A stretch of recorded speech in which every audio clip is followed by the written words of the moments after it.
Carlos Lescano is a multifaceted artist who has successfully made incursions into various forms of art creation. His ability to tell stories and his unique visual universe led him to devote himself entirely to filmmaking. This unique aesthetic universe is characterized by the mixing of textures, a predominance of illustration and pictorial art, and the combination of those with the use of new technologies. The Argentinian animator is one of the top names in stop-motion photography, and with good reason. He has been recognized by the Motion Picture Academy, nominated for the Goya Award, and many others for writing, directing, animation, illustration, painting, and photography.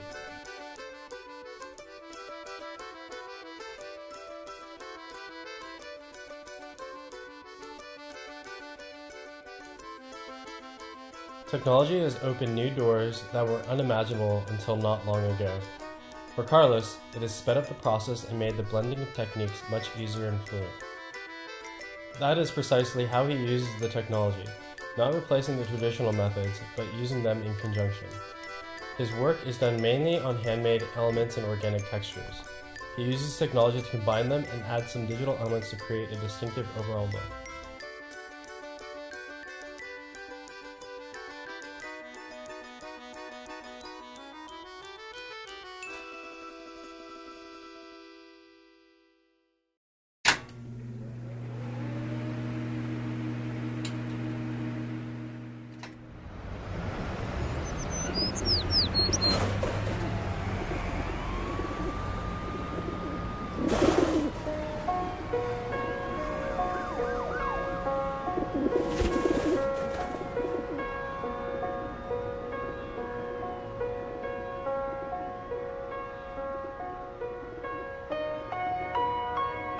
Using stop motion and other animation techniques, Carlos Lescano has created a stunning short that tells a simple tale of love through the generations.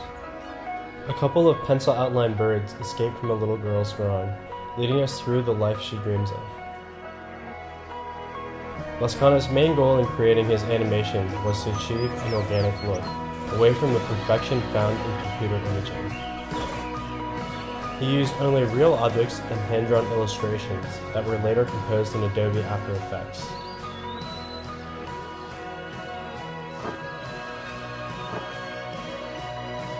The skeletons were built in wood and twisted aluminum wire, and then modeled in tissue paper and cold porcelain. The school building was made in cardboard and then replicated into a 3D space in After Effects. Some textures we see in objects and characters were photographed as texture maps to be later applied on the 3D object. Other organic textures, such as particles, drops, and autumn leaves, were carefully filmed over a green background and composed into the animation.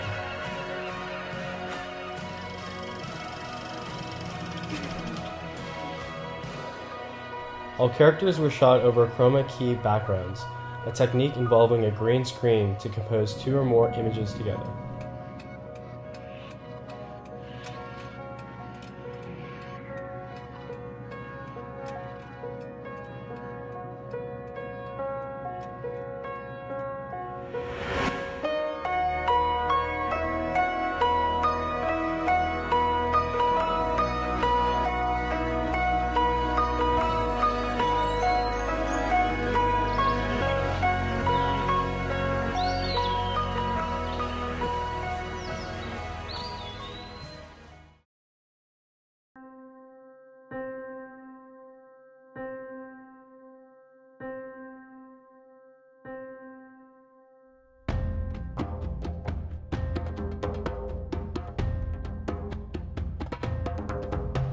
As director of Amnesty International's 50th anniversary spot, Carlos conclusively conveyed the message of humanity, freedom, justice, and hope through the medium of stop motion and digital animation.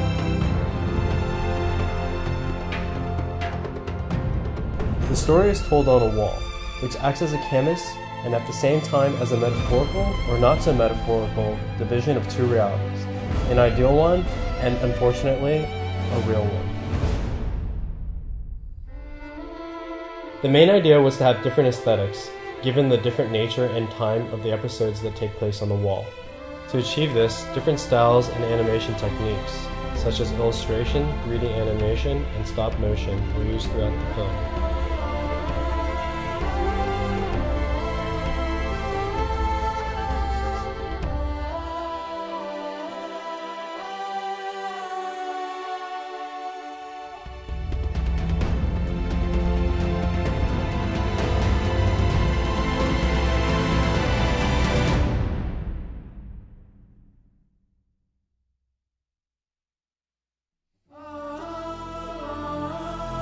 Carlos loves working with real elements, and usually uses the computer only at the end when it all comes together. The wall was made out of wood, cardboard, and wire.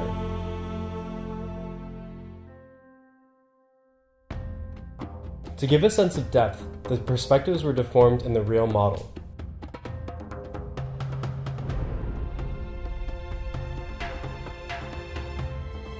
To shoot the wall, the team used a cineslider, a piece of equipment that can be programmed to repeat the camera path countless times, each time with the exact same motion.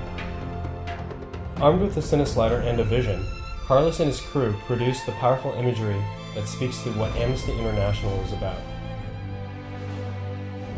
From a technical point of view, the most complex stage was the integration of so many different animation techniques and their compositing over the real footage of the wall.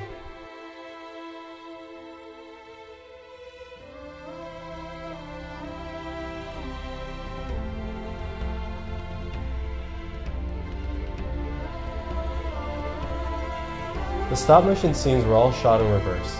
The team took pieces away from the wall as they shot, brick by brick, and then played it back.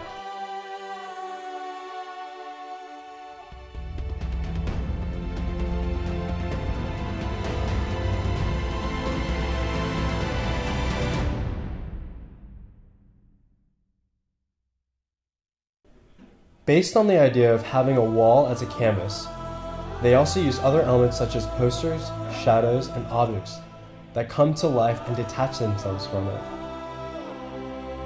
Some other elements, such as fire on the poster, were shot directly on the wall and later used as real footage. As for the flower that withers at the beginning of the spot, a 4-day time-lapse reference was shot of a real withering carnation that they later recreated as a 3D element. The puppets were also shot frame by frame, with markers and tracking points on the eyes to later replace them digitally with real eyes. Once all the shot and animations were composed and edited into the timeline, the final step was to work on the transitions from one episode to another, adding sound, camera, and optical effects. What I like the most is to tell stories and to find an original way to do it. Making animation is a very time-consuming process, but allows me to tell stories in a poetic way, and that was my intention when I accepted to carry on the project.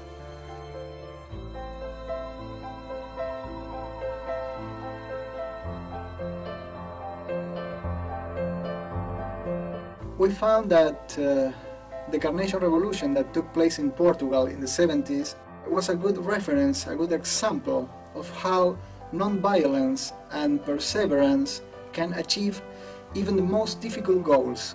And that was a message, or the metaphor, we wanted to pass on. Behind the wall, a wall of light and freedom, and on the other side, death, injustice, and despair.